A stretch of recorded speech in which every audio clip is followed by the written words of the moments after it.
Welcome into the Dynasty Deal Show. I'm Ty Declare 44. I am joined by Scott at Charles Chill FFB and Shane at Shane Says FF on X. Welcome in. Friday nights, 9 p.m. Eastern. You'll find us here. Maybe not next week, but we'll get to that. Make sure you sign up to the Trades and Chill tier. $3.99 a month gets you access to live and early streams. You get emojis, you get so much more. Become a part of the community.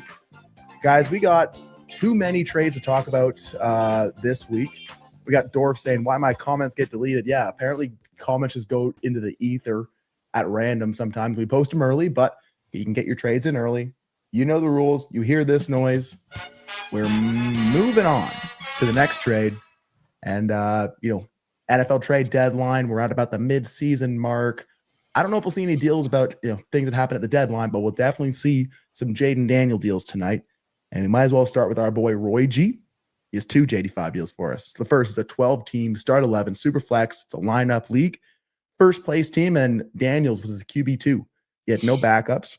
He sent JD5 away for Baker and a mid to late first. Shane, how do you feel there in a vacuum? JD5 for Baker and a mid to late first. You won. Good for you. Good job.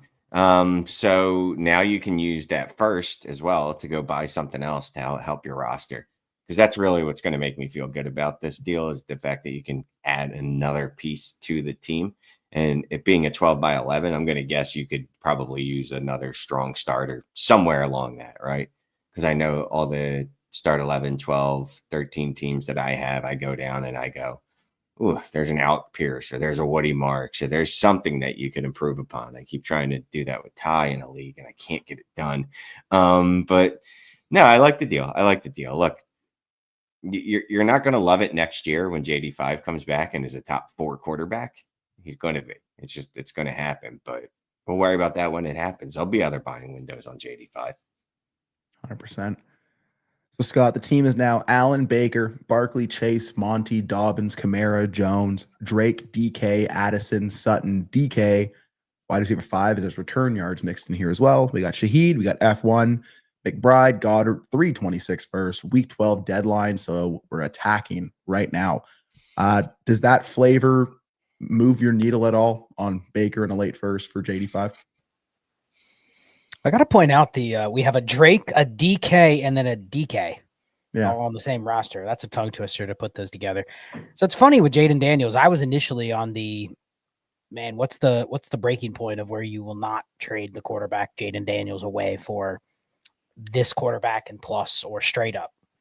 And then it sounds like Jaden Daniels might be back in like a week or 2 weeks. Now they're going to be 3-7. And then they have a bye week, I think in week 12. So, I mean, you're not going to get much from them, but I'm kind of looking at my Jaden Daniels shares. If I can't get the exact type of return that I want, meaning you pick where the line is, it could be Baker, it could be Caleb, it could be whatever it is, wherever your quarterback line is. If you can get one of those players and a plus, and here you got a first, cool. I think that was a fair deal before. We can talk about how Jaden Daniels was an elite quarterback, but was he ever really returning elite prices? I mean, if he would have gone out and been QB1 and he was just blowing people away, then maybe. But I think it was more like paper value of what he could do or what the expectation was. And it's just hard to see him at this point doing that the rest of the year. So you're just changing your roster construction, right? You're just adding a first. You got to hope Baker performs. Baker's he's been outside the top 20 the last month. Yeah. Like he's not giving you what he did last year. So you got to hope he bounces back a little bit and you could use the first to do something else with. I think I'd rather be a little stingier now that I know that Daniels could come back. Risky that he may not, but can I just go buy Brissett for the next month and do that? I mean, I've seen 3 trades today, Brissett for a third. That kind of feels like if I can't get exactly what I want out of the Jaden deal, I'll just go replace it with that and take my chances that I get Brissett for a month and maybe Jaden is back. And if he's not, then we'll just have to address it in week 14 or whatever it is. So I'm fine with this deal. I think getting the first is big. We have 3 firsts now. What was the premium in this? Did he say? I don't think he put it in. I don't see a premium. Because I'm looking at like, if it's a high enough premium, I can start Goddard. So I have enough starters and I have 3 firsts that I could probably go fix another hole if it starts to leak. But I'm fine with it. Just changes your construction. I mean, I think the other thing is you have Josh Allen. Makes me feel a lot better about trading away Jaden Daniels when I already have Allen. It's when I have a guy like Baker and then I trade for like another Baker all of a sudden I'm pretty volatile year to year at quarterback. But good deal, given you have Allen, that pushes it over the top for me. 100%. I gotta be honest with you. Just real quick. So yeah, you know what? Screw that. Hold on to Jaden. And use a third to go buy Brissett. Go spend a second to buy Jacoby Brissett. I mean, that's the theory, right? With Allen. An overpay, but who cares? But isn't that the theory with Allen, Ty? If you have Allen, he should carry that second QB spot. I'm fine with Baker, but if Baker continues to be what he's been the second half of this part of the year thus far, you were better off just cheaply putting in a filler instead of trading for him and giving up your best asset. That's my thought. What are your thoughts, Ty? Because I think quarterback building is the discussion here. The value is fine. Yeah. A first and Baker, like that's fine. But I think it's a quarterback building. What's your thoughts? Yeah, the reason you have those quarterbacks like Josh Allen is to account for 1.5 quarterbacks in your lineup. So you don't have to carry that value there. Like I don't need to bonk everyone overhead with the sexiest quarterback name room if I have one of those elite guys. So I would much rather go pay that. Like I like that Brissett for a third price because guess what? If there's any more negative news on Kyler or if this soft benching becomes a hard benching, that only pays off further for you. So I'd rather explore those yucky waters. I mean, look at all the options we've had this year. Mac Jones, Mariota.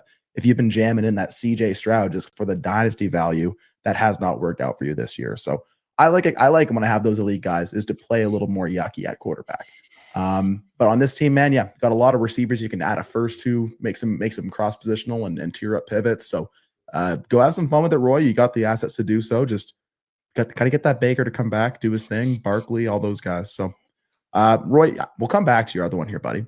But let's go to John D'Amato. 12 teams, start 10, Superflex, PPR, no tight end premium, 6-point passing touchdown. Team is Daniels, Kyler, Mariota, Brissett, Gibbs, Achane, Genty, Cans, Jettas, Buka, Marv, Keenan, and Gadsden. 326 first, 526 sevens. This team is 6-3.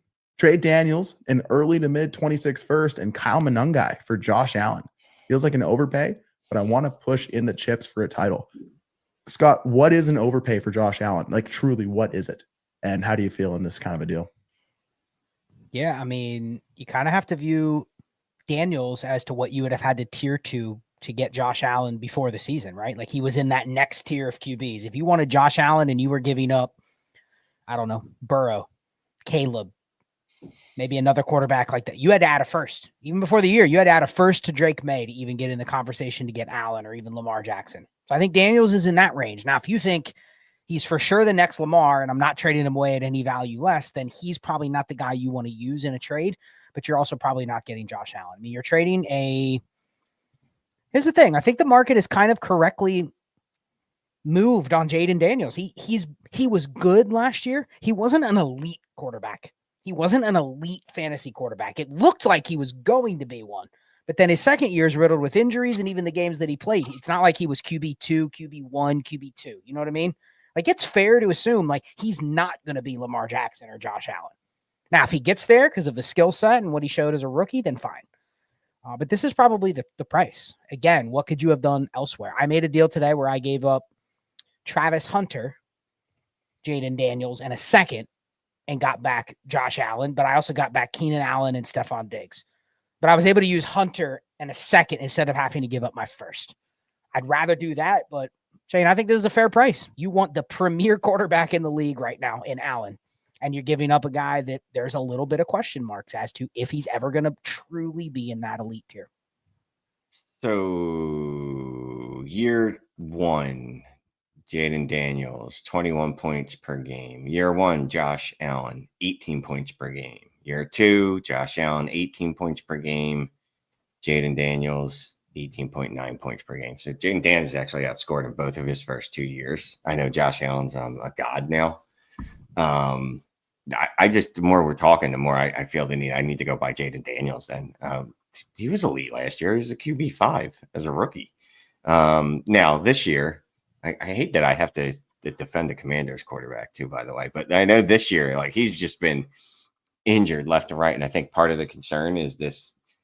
We've seen him take these hits in college and he lived, and we saw him take the hits last year and he survived, and now he's taking the hits and it's not even like crazy hits and he's out. You know what I mean? Like the one that he his arm went the wrong way on, was just he planted his arm. Even like the quad injury or the hamstring or whatever it was. All that said, it's winning season, right? That's what we play the game for. That's why I'm overpaying in a good deal of the trades that I'm making, because I want to get them done. I want the best player that I can. I like Monangai, but he doesn't even really factor into this equation. That's just something else that was in the deal. So yeah, I would give up a 26 first and what's that person's name? Daniels to get to Josh Allen, who's the QB2 right now. And he's pretty good. Like, Allen's one of those players that has a 40 to 50 point week in him. We've seen him do that. And you can easily win your championship with weeks like that. We've seen it with Alvin Kamara in the past. There's been other Jonathan Taylor in the past. You get those players that can score 40 points, 45 points in a week, you're going to win that week. All you need to do, everybody else to do, is literally just, Charles Scott joined. All you need to do is have your other players just play to the level that they should play. So I'm fine with the deal. I just think I need to go buy some Daniels. That's all. The block is hot for Daniels. Check out the All Gas Trade Show. We're going to talk even more Daniels this week for sure. But yeah, man, Josh Allen, I got to see him in person. It's funny. He actually is a literal buffalo. I don't know if you knew that. He's an actual buffalo. They shove into pads and put out on the field. So he is a large human being and as advertised. So very excited. Can I ask you a question real quick, Ty, about Josh Allen? Sure. He is the guy you want to go get if you have Jaden. He is my first target. He is my first call. Let's say your team's 8-1. Are you trading Josh Allen for Jaden Daniels in a mid-first? You're in the midst of, he's carrying you to the title. Would you give him up for this price? Because this seems like a really good deal. I mean, Shane was even saying this is a good deal to get Daniels if you believe he's elite. But would you go the other way? Because I find myself not willing to send out this deal, especially when most of your Josh Allen teams are not going to be 2-5 or 2-7. You know what I mean? They're probably in the playoffs. So if you wouldn't send the deal the other way, kind of feels like one of those, like, that's what you should try to do if you have Daniels. You know what I mean? Yeah, no, that's a really good point. And that's how I've been trying to approach some of my trades this week, is like, what would I do in the situation, and then kind of gauge what I'm sending based on that. Yeah, I mean, I wouldn't, if I'm 8-1, I'm not going to trade the captain of the ship for some duct tape and hope that'll get me to shore. Like, no, I'm going to probably stick with what's gotten me there. And even if it's a good deal, it's not going to move me off my priors there. I'll give you an example. I moved off in a team that I'm just keep retooling, not really pushing in one way or the other. I traded away JJ McCarthy, George Pickens, and Giuseppe DiMarcado for Daniels and QJ. That felt pretty easy to me. I have Lamar and Jackson Dart on that team. So just banking the Daniels value as a way to move it later doesn't move my team forward. Not immediately, but I had more than enough starting pieces and stuff, so I don't have to worry about that. So he is very available. Like I said, we'll talk more Jaden Daniels on All Gas Trade, so for sure. And of course, Roy G, he's got one for us as well. So second one here, 12-team Superflex, start 10. It's a lineup league. Team is absolute trash in last place. Sent away Goff, a 26 first, which is currently 107, and a third for Jaden Daniels. Still has 3 first, 26, 3 more in 27, so it's fine liquidating one here. Is that the kind of price you're looking for, Shane? That's bargain bin prices. That's absolutely bargain bin prices. I'm just trying to understand. Sent away off on the 26th first. I'm just trying to understand on the other side of this. Like, obviously, I need Goff to help me now. So I guess I just felt the first. I needed a quarterback, right? I'm guessing on the other side, I needed a quarterback. But obviously, Goff for Daniels won't work. So I made you give up a first, too. Now, I love this deal. If all it takes is Goff, who has no real value, and not from a production perspective, it's just from a fantasy deal perspective. No one's clamoring to go get Jared Goff. So if I can move Jared Goff and a late first, mid to late, well, it's a mid first. Who cares about the third, and get what is still a top 8 QB on KTC, top 5 QB on KTC. Even if I wanted to do nothing but just resell them, I like this deal. So no, it's a very good deal. Yeah. And I find, Scott, if I am going after Jaden Daniels, I'm trying to line up with teams that more so look like this. JD, Dart, Tua, Woody, Monangai, Rome, Addison, Worthy, Golden, QJ, LaPorta, Jonnu, Engram. Guys who took bets on, maybe it hasn't panned out. Maybe you're just retooling and just taking pieces back while you're getting more picks, right? Like, these kind of teams is where I want to try to get those Jaden Daniels, not the ones I'm trying to win right now. Yeah, I actually like the deal because this is one of those teams where you've probably kind of stripped it down and you're looking at these 3 quarterbacks. And the problem is you're like, does anybody want to trade for Tua or Goff? No, I'm good. Can I get a first for Goff? And it's like crickets. You know what I mean? Because everyone's like, you know what? I like Goff. I might even like Goff better than one of my quarterbacks, but not the difference of a first. And so you don't get the manager that is rolling out there CJ Stroud or Trevor Lawrence. They're not motivated to pay more to get Goff because they'll just roll with the guy they have. So Goff's very hard to trade. So I think this helps get him off the team when he probably wasn't able to be sold for the credit that you're getting in this deal to begin with. That's why you do it. I know you had to give up a first. I think a lot of tanking or rebuilding teams wouldn't want to include a first. They'd try to jam in other stuff that wasn't a first. But I think the motivation for the team that you said it earlier, Shane, you get Goff, but you also get a first. That team can now go do something else with the first. If all you gave them is Jordan Addison and Goff, they might be stuck with Jordan Addison now or Xavier Worthy. And they're just right back where they were. Don't want to have a lot of flexibility. So I like it. I like the creativeness. You've lined up your QB room nice with Dart and JD. Maybe you can move Tua if there's another quarterback injury and somebody's desperate. They have to have a filler. But I like the deal. I like the process there. It'll pay off in 6 months when you love your QB room and you don't have to ever spend another dollar on it. That's the thoughts from our newest member, Charles Chill FFB. Good, glad to see you in the building. Drop some sweatpants for Scott. He had to make sure he's live in the building for that PLE coming up this next week. We got Sean in the building. We got Brian, aka Not Great Bob, the all-time commissioner for DDFFB Heisman Leagues. Shouts out to you. Doing an absolute overhaul in heroes versus villains with his team from relegation to the top. But let's go to Big T's. Big T's 62. Big Tez. Tez. I like T's. 12 team, start 10, Superflex, PPR lineup. It's 2 PPR for tight ends. The team is currently the 2 seed fighting to hold on to a bye. First year after an auction startup, he sold his 26 picks. This team is Josh Allen, Aaron Rodgers, Brissett, Milrow, Aaron Rodgers, CMC, Vidal, Cans, CD Lamb, Adams, AJ Brown, Shaheed, Bowers, Kraft, Juwan. Should I give Kraft and Milrow for Flowers and Benson? Fill out some depth by coming off non-productive players at premium positions. So Scott, give Kraft, Milrow for Flowers and Benson. Milrow feels like one of those guys who's kind of just been in the background after some rookie hype. You know, maybe he finds his way into some starts in Seattle. Flowers, Flowers is Flowers. Benson on IR as soon as opportunity opens up for him. But how are you handling Kraft and how do you feel on this deal?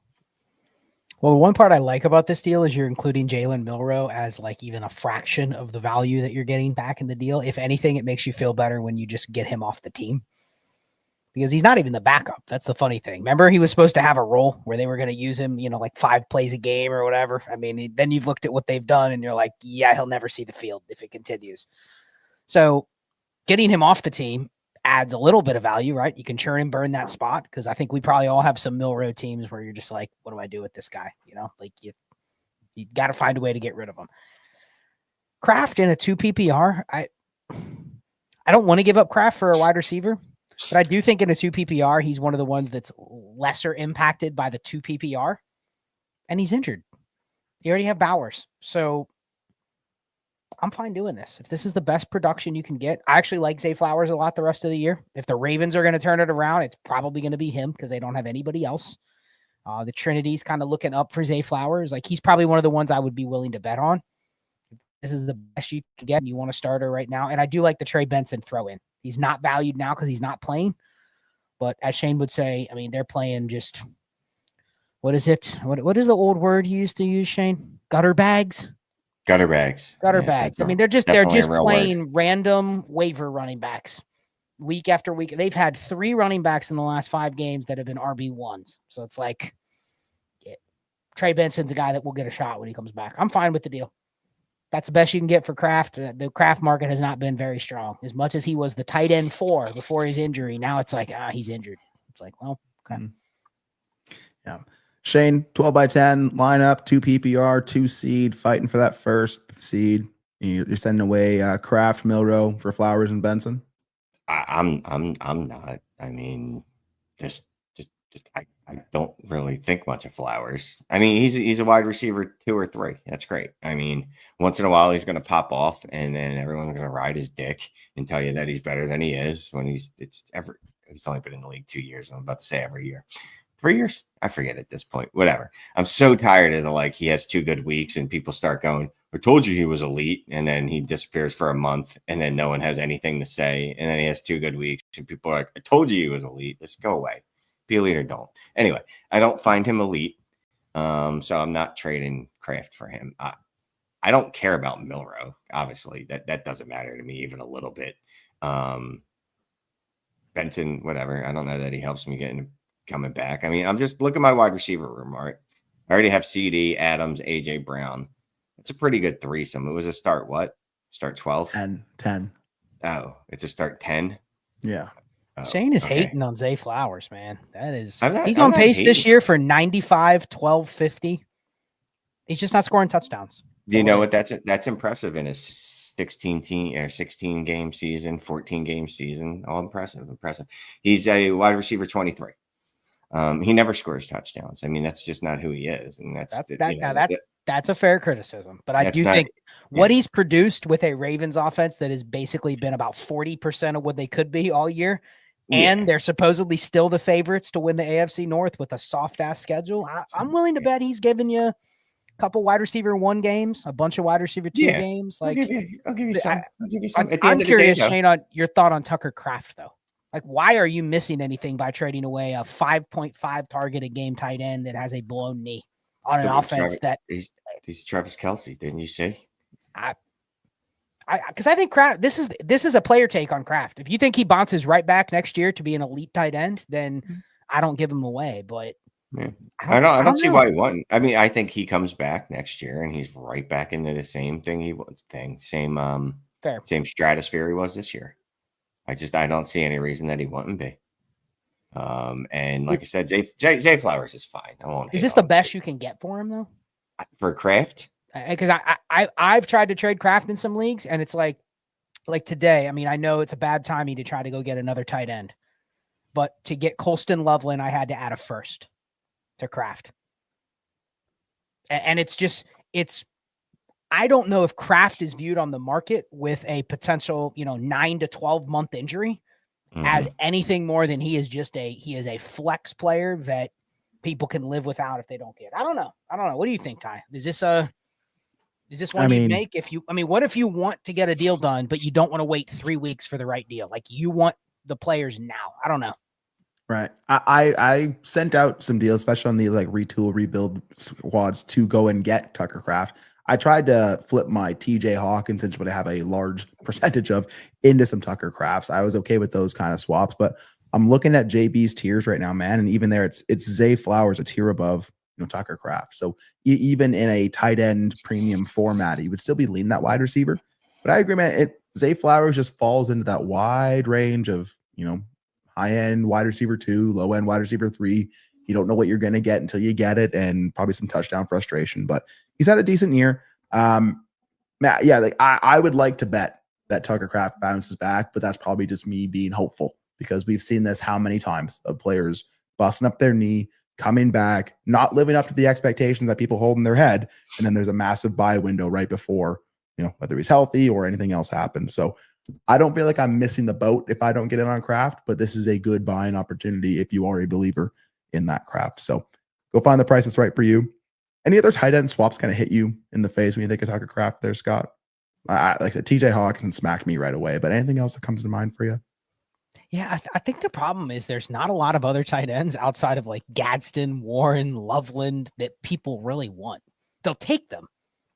But, some of the guys that have been a little bit of a disappointment, like Njoku and Hawkinson, they hold zero market weight. You know what I mean? And just a year ago, people were going, Hawkinson's an elite tight end. And now, because he's not producing, I just have a hard time. The only other guy would be Pitts and Kincaid. Can you get one of those guys for your Kraft? I mean, they're easily as good or better than Kraft already, but can you get one of them in a deal where you only have to give up, I don't know, a third? Something like that? A second?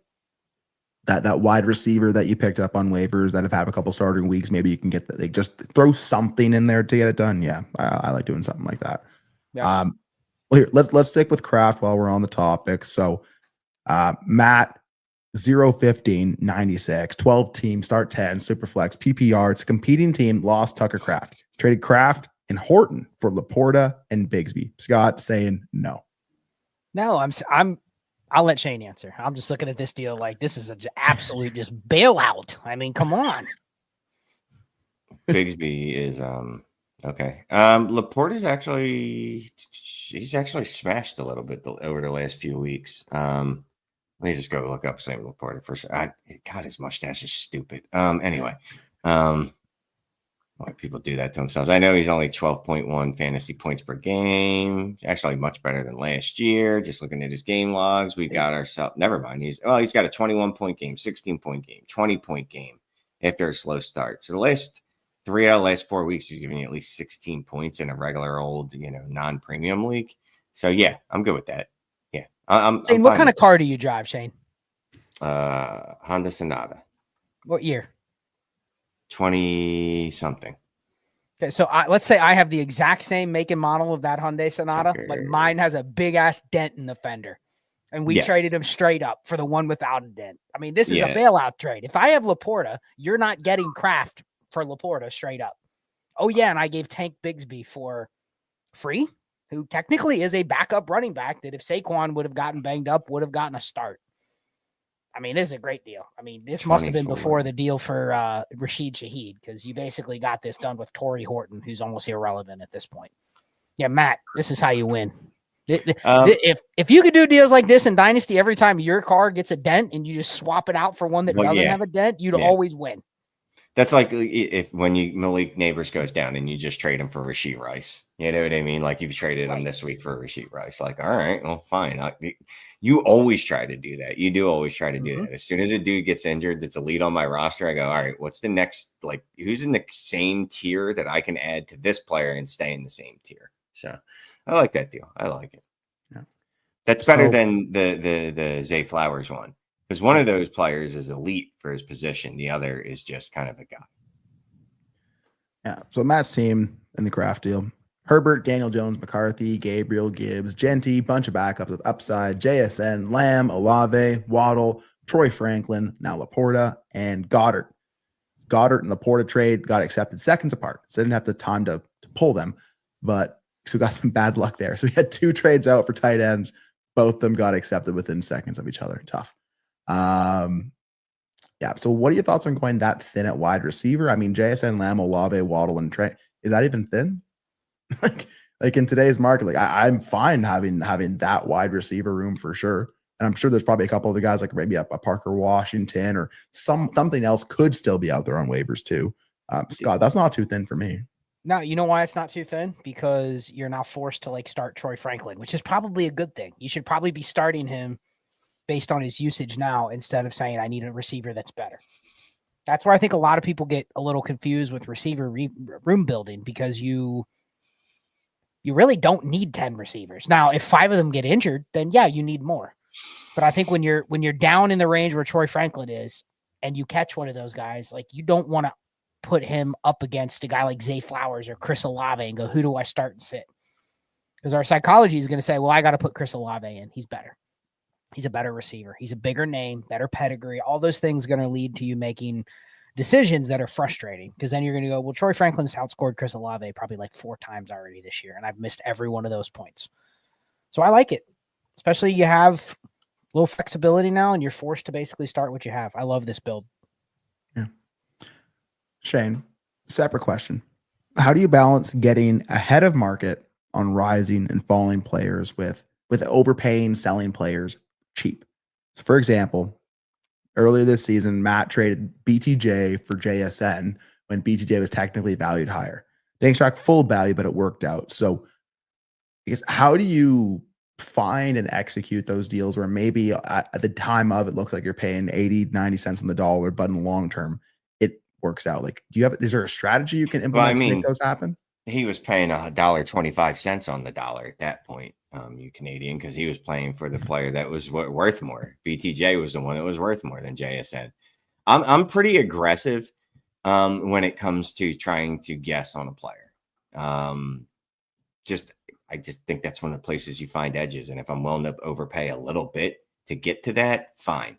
Like after after JSN's second game this year, I was sending out offers for him that I thought were aggressive, but it weren't aggressive enough. It was like, a BTJ in a second, and that's one of those deals where someone comes across the chat message and people do the fire eye emojis.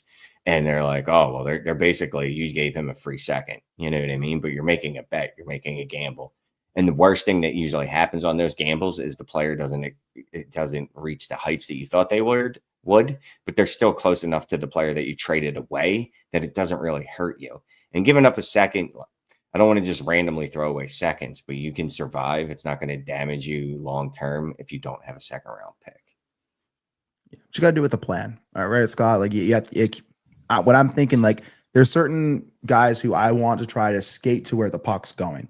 I've seen myself do that on guys like Harold Fannin or on Dave Gadsden, people like that. I didn't do it with Bill. I didn't buy in too early with Bill. Like I said, Shane, I don't want to throw away seconds, especially early on. I want to collect seconds early so I can use them now in season to patch things up. But Scott, any strategy you have on kind of balancing rising, falling players? Oh, and then trying to sell those guys. How do you approach that, or any strategies you have? Yeah, I think it does come down to your roster construction. What type of bets can you make? I mean, ultimately, you do have to make bets. If a player is falling or they're playing bad, you do have to make a bet on, okay, let's just play through in my head. What's the scenario? If he starts to play well again, how's the market going to respond? There's some players where they can play bad for 8 games in a row. They have 2 great games, and you forgot about those 8 games. There's other players that once they play bad for 8 games in a row, nothing they can do going forward will ever rebound people wanting them on their team.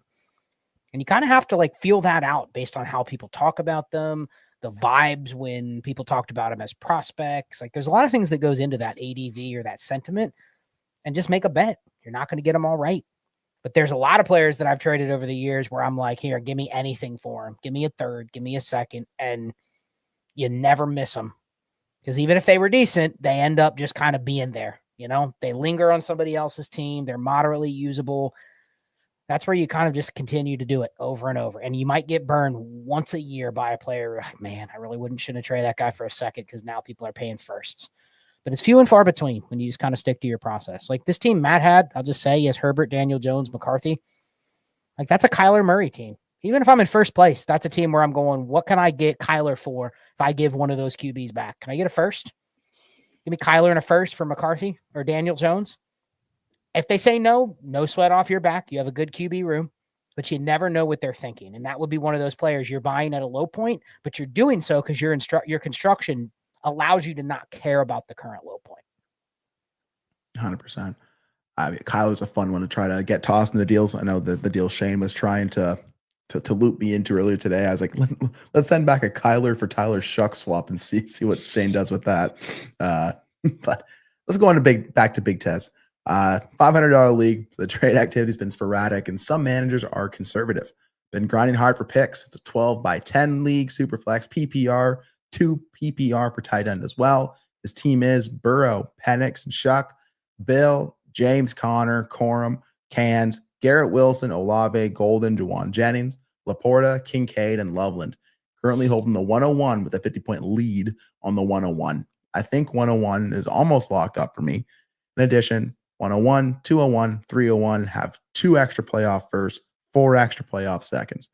Would you give Garrett, Corum, and a playoff second for BTJ, Braylon, and a playoff first? Well, Shane, $500 league, low activity, 12x10 superflex PPR. Garrett Wilson, Corum second for BTJ, Braylon, and a first. Right. So Braylon and Corum just kind of cancel each other out. I know Corum's getting some run in LA. He's, his rushing share is picking up, but he still doesn't get any targets because, he just doesn't. So he's probably never going to be someone that I'd even trust on a weekly basis if Kyron were to go down. So then really it comes down to is a first. Yeah, a first in BTJ has got to be enough for Garrett Wilson, right? I don't need BTJ to be a stud this year. I just need to believe that BTJ is going to rebound to some approximation of what he was last year, or at least what we thought he could be. And I think he can. And to pick up another first, I'm good with it. It's a playoff second and a playoff first, so it's probably a full round difference, or at least 7-8 picks, which is basically a full round. So I'll do that. Part of it is that Garrett Wilson just isn't liked on the market either, even though prior to going out injured, he was a wide receiver 1 and having the best season of his career, but neither here nor there. But yes, I would do this deal. Yeah, I mean, Scott, it's not like you're getting like a wartless asset in Garrett Wilson. That's not even currently playing right now. I'm looking at JB's tiers. Yep, Garrett Wilson and Brian Thomas, same tier with the edge to Brian Thomas. How do you feel there?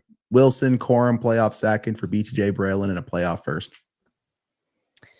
Probably seals his getting the 101 because he's got the 50-point lead. He removes a guy that's currently injured for a guy that's going to come back from an injury. So right there, that probably helps a little bit. It is a low activity league, so I do think you have a better shot moving the 1 or the first, even if it's a late first, in a range where people may care a little bit more about trading. Now, on the contrary, low activity leagues, if you can tier up to get stuff that you really want, sometimes those are the deals that are hard to get when you need them. So I see the other side. Like, I don't have time for a struggling injured BTJ. Like, give me a better receiver. I'm willing to punt the 111 or 112 for the 211 or the 212. And the risk in taking back the late first is, in a low activity league, is that the type of pick that's going to just fall in no man's land anyway? I mean, we've all been there in these leagues where it's like, I care about having that late first when it's a league where there's no activity, there's no trading. I'm just going to there's no going to be given a 27 first for it. You know what I mean? I'm just kind of stuck. So I'm fine with it. Given the extrinsic pieces that he got back, he gets rid of players that are scoring points, still gets the first and BTJ. I'm good with it. That doesn't really hurt your team at all. I think getting that first moves your team forward even more. So I like this big Taz, and this is the kind of team, again, I'd be looking to get that BTJ on. So I like that one. Okay. Buck Weiler, 77, super flex, PPR, 12 teams, start 11. It's a 0.5 tight end premium, and you got to start 2 of them. CJ Stroud, Kyler, any running back. We got BTJ, Garrett Wilson, Keon Coleman. We got Loveland, Gadsden, and Ferguson. We've locked up 101, 201, 202, lots of seconds and thirds in 26 and 27, but no extra firsts. So he's asking, does he give away Gadsden and Keaton Mitchell to get Kraft, Downs, and a 26th third? Any other moves to suggest or crafty ways to package later picks in the first at this point in the season? Scott, if I have that tight end room and a start 2 tight end, 0.5 tight end premium, I mean, it's Gadsden over Kraft, Downs in a third. It just doesn't really move the needle enough for me. There's a NFL trade deadline guy in Downs. Sweet. I guess AD Mitchell got moved out, so maybe there's more Downs in our life now. But I am pretty firmly on the Gadsden Keaton here because I like to have the tight end advantage in these kind of things. I want to play a little tight end bully ball when you may actually care about the tight ends, especially if I can flex these guys. So I still kind of want the Gadsden Keaton Mitchell side. How do you break that one down, Scott? Yeah, I think this one's a pretty clear no. You're not getting much of a tax. And yeah, the tight ends are probably. So here's the thing with this format, it's a start 2 and it's 0.5 premium. You still want to stay as strong and efficient at tight end as you can. So I don't mind actually pivoting from Gadsden to Kraft. If you're high on Kraft, if you like Kraft, if you think he bounces right back to being a top 6 tight end next year, then I'm totally fine with a Loveland Kraft tight end room next year. What I don't want to do is take on extra value that really doesn't help my roster. This is like the Josh Downs, what he could be if he was in a great situation. And really, he's just probably not. He's a solid receiver, but I mean, we're talking about Zay Flowers not being a difference maker, and he's like 25% better than Josh Downs. So it's like, that'd be the level of player I would need to get back because I'm trading in a scarce 2 tight end league. I'm bailing the guy out with Kraft, right? And I'm not really making him pay much of a tax here. So I'm fine doing the deal. I'm fine. Maybe I don't even need a first, but I need something else that moves me forward in another way, and Downs in a third doesn't do that. Mitchell, who cares? But still, Downs in a third, Not enough of a tax, Shane. I'd rather get one asset, even if it's like a guy worth a second. I'd rather do that than take a Downs and a third, you know? I mean, all you're giving up is Keaton, who's useless. He's absolutely nothing. He's a roster clogger. It doesn't matter. Downs hasn't really done anything this year. A third doesn't matter, but I don't know that I want to give up Gadsden. We've seen what he's done this year. Like I've already said, like and not the exact same position, and obviously that, but like the Puka vibes are just hard to shake off of him because of what he's done as a rookie, unheralded. I think I said that correctly. Coming into the league like Puka was, and then absolutely blowing up the position and putting up like historic type numbers, like the career arc for guys that do what he's done. Well, there's not many. It is just the shooting that way, going that way. So I don't want to do that. I'm not giving up Gadsden for a player that just tore up his knee. If the only sweetener I'm getting is Downs in a third, it's just, to Scott's point, it's not enough. It's not enough. What's the next tier wide receiver up from Downs? What's the next tier up from him? Quentin Johnston, Jamison Williams, Cortland Sutton, DJ Moore, Ricky Pearsall, Terry McLaurin. I was gonna say maybe Ricky Pearsall, except I don't even know if that dude's still around. So no. The problem is, like, when you're trading for receivers like that, they're not even guaranteed to translate from year to year, right? You trade for like a receiver.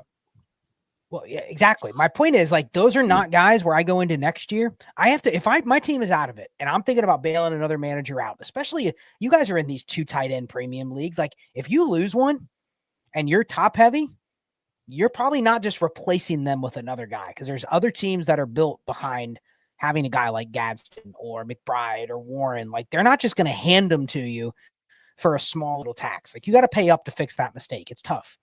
But I have to think of next year, what is the range of assets that I can really do something with in the offseason?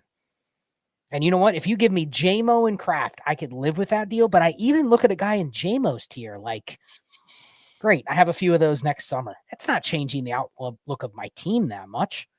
So you have to look forward. Like, what am I going to want?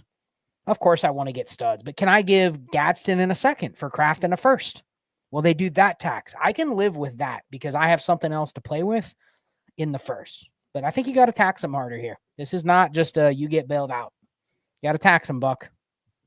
I mean, looking at this team really quick, Stroud, Kyler, I would love to send, like, if I'm doing this, Gadsden and Kyler, Gadsden and Stroud, and look for a quarterback upgrade on the other side that I think actually moves that team forward, you know? Like, yeah. If I'm bailing that guy out, it's got to help me as well. So, Buck, you got some options there. Good luck with that one. Maybe we'll see some deals next week for Gadsden in the chat. Okay, let's hit up Boyan. What's up, Boyan? 14 team, start 11, PPR, 1.0, tight end premium, no point per carry. Traded a late 26 first, a late 26 second, and Tank Dell for Pittman, and a late 26 third. This team's a contender, still got 4 thirds left to play with. Shane, I'm going to hold on to the roster. How do you feel in a vacuum? A late first, second, Tank Dell for Pittman, and a late third, 14 by 11. Probably out of breath, I would think, if you're in a vacuum. But I like Michael Pittman. I've been talking about him for. I'm down, guys. I've been talking about Michael Pittman for weeks now, and by weeks I mean at least a week. Michael Pittman's wide receiver 9, bro. It's been 2 weeks. It's literally been 2 weeks. I don't want to act like I'm touting. I've been touting him for months. You know what? Okay. I'm fantasy receipts. I'm just going to check myself. I was fantasy receipt checking myself. I've been on Michael Pittman since 2004. So yeah. Anyway, the receipts are real because that's me. But all that said, 26 first. It's a late first. It's a late second. Tank Dell. I hope Tank Dell matters next year, but that's more of a like I want the dude to do well. I don't actually think he will ever matter again in fantasy football. I'll give up a late 26 first for a wide receiver 1. A wide receiver 1, 16.2 points per game.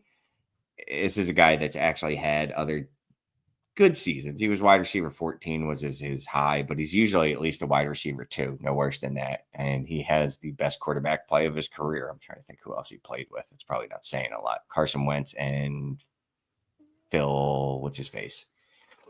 Rivers. Yeah, but no, I'll do this deal. All I'm giving up is a late first and a late second. And like I said, Dell, I'll make this move all day, and you get a third back. I would have preferred maybe like a random running back than as opposed to a third, but it wouldn't have been enough for me to scuttle the deal. Yeah, a late first for Pittman. That's the starter price at this point. Yeah. Late second and Dell for late third. I will eat that value, Scott, if that means I can get the Pittman on the team that needs it. Yeah, I think the key here is it's a 14 by 11. The span on those picks is wider. I'm usually more apt to trade my picks away in leagues that have more teams like this, especially if I am confident that it's late. I mean, those 2 draft slots matter in the first, and then they matter in 2 more spots in the second. So this could have been you traded away literally like the 112, 201 for the 212, 301. And we also know the dynamics of picks in 14 teamers change a little bit too based on the scarcity, right? Like you have an extra point here for tight end premium. It's a 14 teamer. So that's also going to change the scope of how some of those picks are used. So really depending on my team, like if I can address a need, I don't love trading for receivers in this format because there's more starters. Receivers are probably a wider delta of how many I can start. Like I don't need to have all top 24 receivers or better, but I'm good with the deal. The only downside, Boyan, is just thinking about, and I'm guilty of it too, we all get excited about buying somebody that we want, getting a good player and throwing him our lineup, and our projection goes up for the week and we feel real good. Really, if you're thinking about trading your first and your second, whatever that is, examine the purpose. I had a couple teams where I had a 16-2 team. It doesn't need to trade its first. Not this week. Sure, I'm like 52 to 48% to win against another playoff team, but I don't have to win this game. I'm probably going to be fine. And the key is, with no trade deadline, do you want to trade it today? That's all I would say. Especially if you have a later or no trade deadline, you can get whatever you want in the last week or two if you still have a first hanging around. If you don't, it gets a lot harder to fix holes that have started in your boat. I mean, there's a leak that's begun. Mm-hmm. It's hard to get out of it because now you have to rely on the, hey, can you bail me out on Tucker Kraft? Can you bail me out on Travis Hunter? Like, can you bail me out on some of the players, etc. So with the receiver, just examine, is this the best you can do? If you think it is and you think this is the time, then go for it, but just consider the opportunity cost. It is a balancing act, trying to like make the most out of your first when you do trade it away to actually get the weeks of the season, but also having those available to make the move you need to make when you need to make it. So Shane, we're not moving first right now. Maybe we're looking at moving some thirds. So this is what Boyan's looking at. So Lamar, Herbert, Dowdle, HM, Manungai, Bill, and Cans, Amon-Ra, Pittman, Higgins, Worthy. I don't know what Higgins that is. Worthy, Bourne, T. Pitt. We'll assume T. Pitt, Chig, Fant. Any moves you're making with the thirds, and how do you do it? Do any smaller moves stand out to you when you see this team? Go back to the quarterbacks. I mean, sorry. There's nothing else I can. Oh, I guess the picks. Oh, so we don't have any quarterbacks at all? Because I was on a quarterback. Lamar and Herbert. Okay, yeah. So we're probably not doing anything there. Running backs, Dowdle, chain. You already have Manungai. Sorry, I mispronounced that. Bill, Cans, wide receivers. Can you buy Tyron Tracy or Devin Singletary? Like, I don't. Yeah. Sure. Can you use that? Like, I don't know. Are you using a third to tier up anywhere? Like, just does that move you? If someone offers you Manungai in a third, is that going to get? I don't know who's the next tier up. I'm not good with tiers today, apparently. But if I gave you Manungai in a third, are you giving me Dowdle? Just, and I know he has them on his team. I'm just wondering. Yeah, maybe the right guy, but I think if you have Dowdle, you're probably holding on to Dowdle. But yeah. I mean, nothing really stands out to me. We're 11 games into the season, 10 games into the season. I don't think there's any hidden gems out there for a third round pick. Are there return points? Shamir Adikre, you're not getting him for a third, so that doesn't matter. So never mind. No. Everyone that I want to think to buy, you're not getting for a third. You're just not. Scott, what do you got? Anything, Scott? Anything stand out to you? No, I mean, I think it goes back to what I said before. Like, just you have the luxury to shop around. You know what I mean? Like, you can there's time is the best benefit when you have extra picks to throw around. You never know when somebody's just like, I need to get rid of this. And if you throw me the right package of this player in 2/3, it's gone. Like I hate to say it, but I could just play week to week. If I know I have 2 seconds, 2/3 and a fourth sitting there, do I need to buy something today? If the answer is no, and I have a player on my bench I can throw in, I'll keep the third till next week. 100%. All right. We got about 10 minutes left. We don't really have to rush too hard here, but Okay. yeah. So we'll get to it. Also, shouts out to Woo Bear in the house. We can't start the show without Woo Bear here. So thanks for showing up, buddy. AO Jr. 10 teams start 9 PPR Superflex. We got May, JD5, Stafford, and Bryce. We got Javonte, Chase Brown, Bill, and Chuba.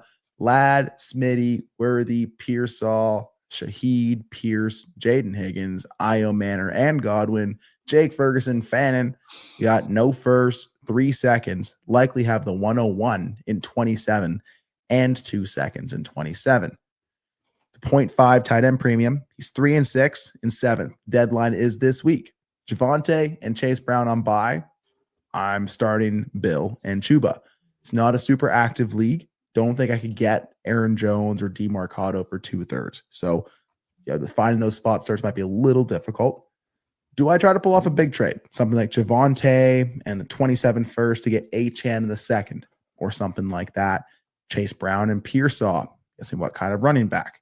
Should I be looking to go the other way and sell players?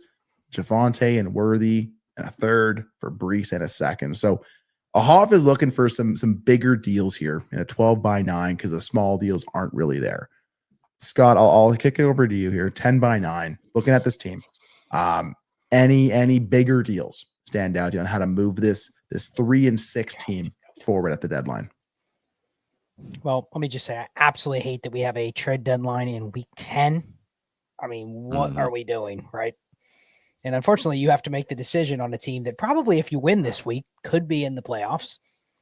You're also 3 and 6. It's hard for me to envision a 3 and 6 team in a 10-teamer is going to be able to get home, especially you don't have Jaden Daniels for a while. Now, you do have other quarterbacks that you can throw in there, but I mean, sure, let's make a dynasty trade. I don't mind the Achane and Javonte deal, but is that the best I can do? Do I really want to add Devon Achane on this team if I go to 3 and 7? Now, the benefit is Javonte's on a bye. Achane, getting him in your lineup this week might give you a shot to win. But I think if you're 3 and 7, you're probably out of it. So you do have to kind of decide.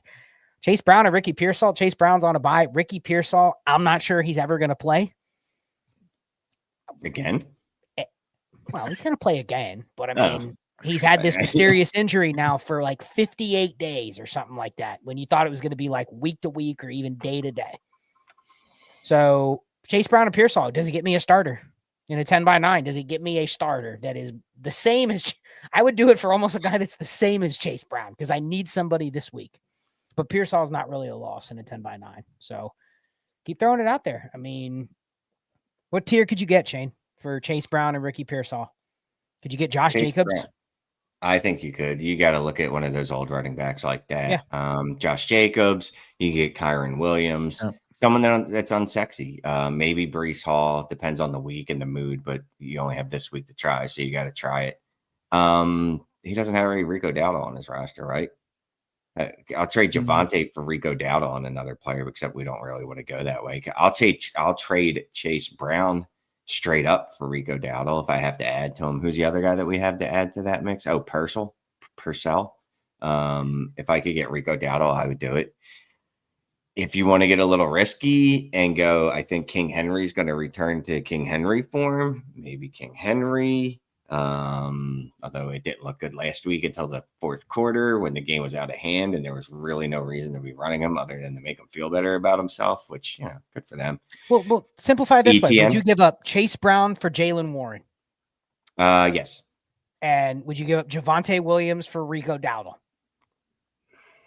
You're literally just trading 2 bye running backs for 2 guys that are not on the bye just to try to win. And all 4, you could order those 4 guys 1 through 4 in different ways the rest of the season. So, I mean, like, if you just escape the buys, I'd be fine with doing it. But really, if you're ordering it correctly, it would be Rico, number 1. Okay. Then way down here, Javonte. then Chase Brown, and then I don't even know who the fourth guy on this list is. Jalen Can you tell Todd Shane likes Rico Dowdle? That's love Rico, his third man. That's child. my guy. Yeah, I love that guy.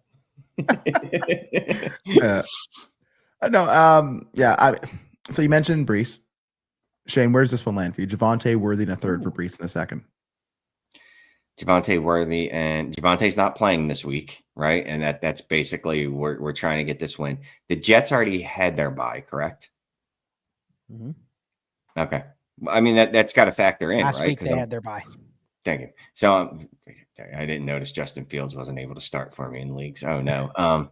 Anyway, that factors into me, right? Because I'm specifically buying a player this week because I need a win. I need their production. So I don't want to buy a player that gets me production this week, and then in 2 weeks I go, all right, that guy's back on my bench and I can't make a trade, or he's out that week and I can't make a trade. I'm fine with the Brees deal because Worthy he's not useful at this time for whatever reasons. Yeah. You got that 101 and 27 sitting there too. So I mean, you're playing with house money. So go have some fun. John D'Amato, as a contender buying a flex, would you rather trade Dowdle or AJ Brown? I had both options on the table for my second and a bird, and I ended up going with Brown. But I'm curious to hear your thoughts. So Shane, your two love childs, the AJ Brown or the Rico Dowdle. Which one are you choosing to trade? That is absolutely. John, I like you. You're obviously a member, so I would say this was a short-sighted move. If I wanted to sell either, it would have been a Rico Dowdle, but as a contender, I probably wouldn't have moved Rico Dowdle for a second and Burden. Though as a long-term play, that's probably a very good move, or at least a good move, because you could buy another Rico Dowdle next year, maybe. For a second, and then if Burden is what he seemed to be on the 4 times he's touched the ball, then very good. AJ Brown is probably going to come out and score like 26 points this week, and you're going to not feel great about it. We forget it was early in the season. AJ Brown wasn't healthy since week 1. Besides all the constant crying about not getting the ball enough, he also wasn't healthy for most of the year. There's reasons that things weren't going well for him. I would be absolutely shocked if Brown doesn't come out and smash the rest of the season. So I don't like this move because also you're a contender. Just how does Burden help a contender? Well, if I'm reading it correctly, I think he's sending his second and a Burden away to get either Rico or AJ Brown. Well, then why didn't you shut up? All right, well then tell me to shut up next time.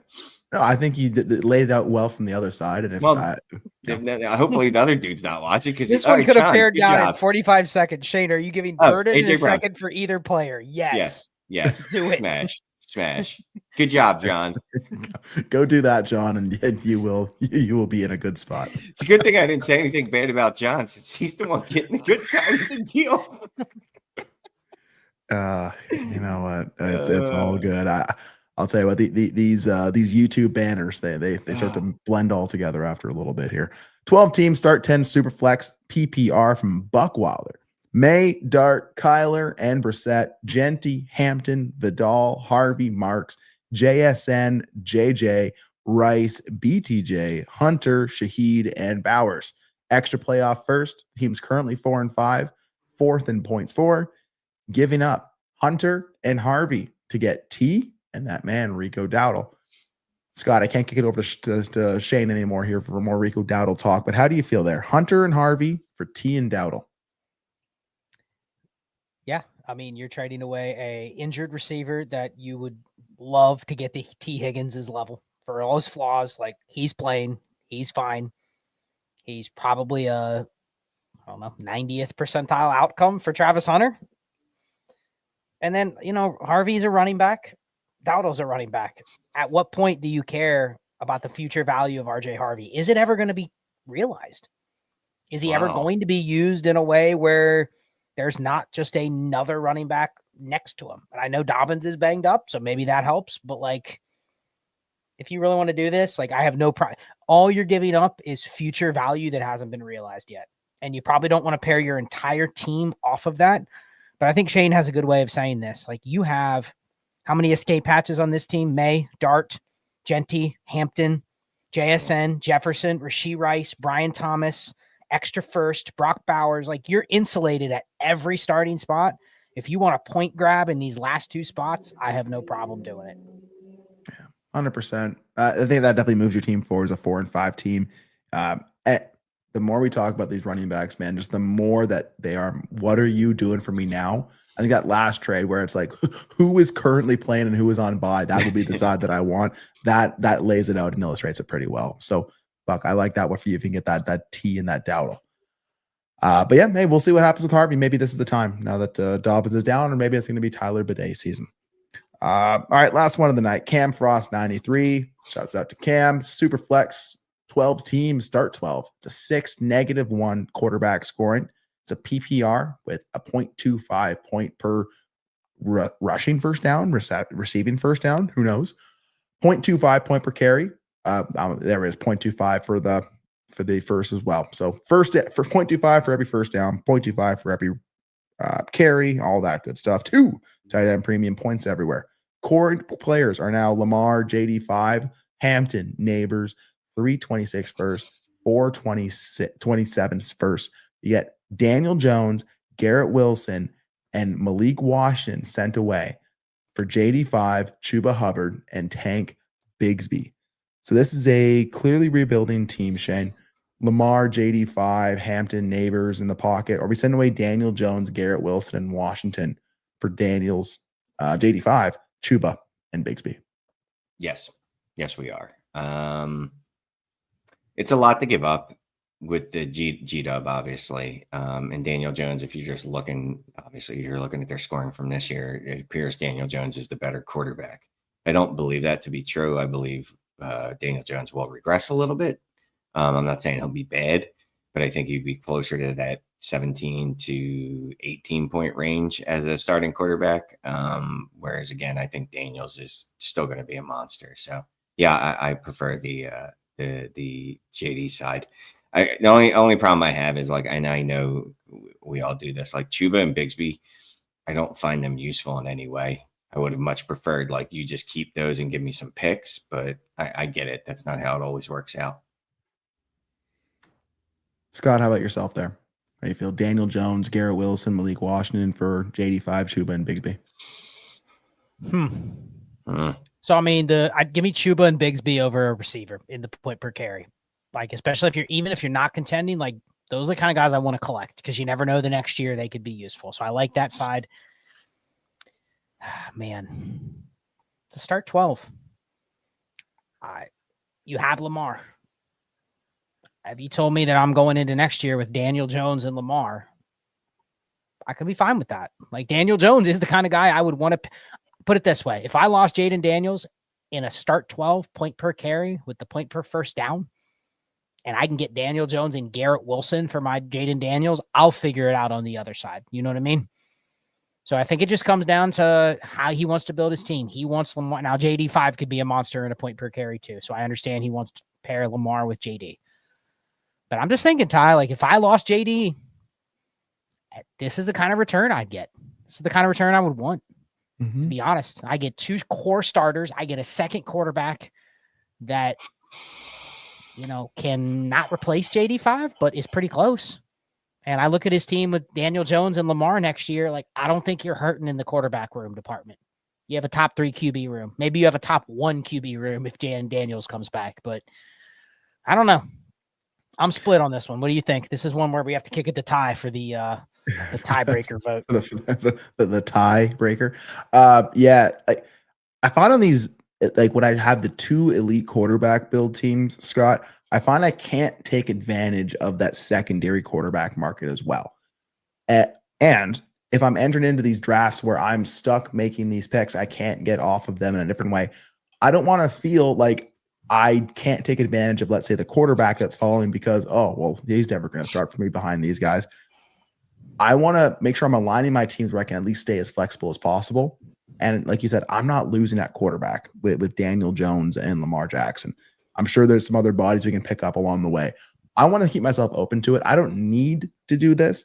But again, getting into a JD5, it's not like you're going to be stuck with JD5 either. So it depends on what you think you can do with it. my guts with what Shane says, that Garrett Wilson in the trade, that looms a little large for me. So I think I would probably stay Daniel Jones, Garrett Wilson, and Malik Washington. But like you said, in the point per carry, getting Chuba, Bigsby, absolutely. And then JD5, I'm not stuck with him at all. So I don't mind it one way or the other. I think my gut says Daniel Jones and Garrett Wilson would move this team forward. But if your goal is for flexibility, then I can see the JD5 side. So tough one. That's a good one, Cam. Yeah, I wonder what the people think. If you're watching this back, hit it in the comments. What side do you want? Do you want JD5, Chuba, Bigsby? You want Garrett Wilson, Daniel Jones, Malik Washington? Scott, I lied. There's actually one more I want to hit here from Dylan Ebensteiner. It's not a trade question, but he took over a 16-team start 9 Superflex full PPR 0.5 tight end premium. Any advice on how to treat a 16-team start 9 league? This is a pretty loaded question. I mean, it is a 16-teamer, but it's also shallow. So you do have to kind of look at when you get in the midst of team building throughout the season or throughout the off season, but then you get into the season. You guys have played in 16-teamers before, even some of the deeper 14-teamers. What are the spots that typically you can get by with for nothing? And then what are the spots that are usually difficult to obtain when you don't have them? That's kind of how you have to think of how you're going to build this team out. It's an orphan, so I don't even know what core players you have. Obviously, quarterback's important. But I do think because it's 16 teams, you have to think, yes, do I want 2 elite quarterbacks? Absolutely. But then I even go through some of our 14-team leagues, and I go, dude, 8 of the teams in this league don't even have a QB2 that's even hurting me if I don't have one. They're starting Geno Smith. Like, great, he's a quarterback on paper, but he's not hurting me when I go up against him. So you have to think, like, the whole league's going to be spread thin at those positions where you really want to be strong. So I wouldn't necessarily, the old me would have gone and overpaid for 2 solid, good quarterbacks. And then you know what? When one of them is not producing like I want or one of them gets injured, I have 0 outs or flexibility. So it feels like in a 16-teamer, even in a start 9, that's still going to be equivalent to, 144 starters. It's still like a 12 by 12. Like, you got to treat it like I just want as many good players as possible, which means I'm probably not overpaying for my second quarterback. I'm probably willing to just gamble that it's going to be, I don't know, Marcus Mariota is a starter next year, or Mac Jones is a starter. Like, I'm fine rolling with that as my QB2. Probably building out depth here, honestly, especially if you're not ironclad set on contending next year. Like, that's probably how you get ahead from a value or take advantage of injured player standpoint. So it's spread thin. Don't worry about the edges, because then you end up with what's on the sandwich is not very good. It's just eating bread with mustard. What's wrong with that? I love bread. I like mustard, but when there's nothing on it, what do you get on the sandwich, Shane? A mustard sandwich. Doritos. Yeah, Doritos. There you go. There you go. You're dropping Shane's Subway order there, just bread and mayo. But this is a fun show. Again, we're not going to be here next week. We are going to be on Wednesday night's main event, mid-season mayhem, or on the old main channel here. So keep your eyes out. Wednesday, 7 p.m. Eastern, we'll go live. We will have a Dynasty Deal show within the show. Plenty of other stuff happening there. Anything else you want to say about that upcoming stream there, Scott? No, I mean, it's not going to be your traditional Dynasty Deal show. There's going to be more of us on the screen, but to our members, that's going to be one of the perks. You drop a comment, you drop a trade question throughout the show. I don't know what time we're going to do the Dynasty Deal show, but any trades that come in before that, we're going to try to rapid fire hit those. Ty will be hosting it, so you'll get the same flow. But if you drop a trade in there, you'll get the trade read on that show. So it'll probably be like a 30 to 45-minute Dynasty Deal show within the mega stream. But that's where you'll be able to get your trades answered next week. And then we'll be back in a few weeks for your traditional DDS. So appreciate everybody that dropped it in. Become a member. There'll be a couple giveaways that'll be available for members. But next week will be fun with a super stream with all of us on the screen talking mid-season Dynasty and forecasting somewhat towards 2026 as well.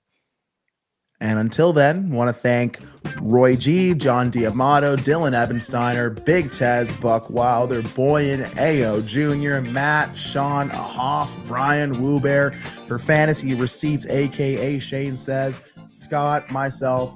We are the Dynasty Deal Show. We'll see you next week. Take care. Good luck this week. And we out of this thing. Peace.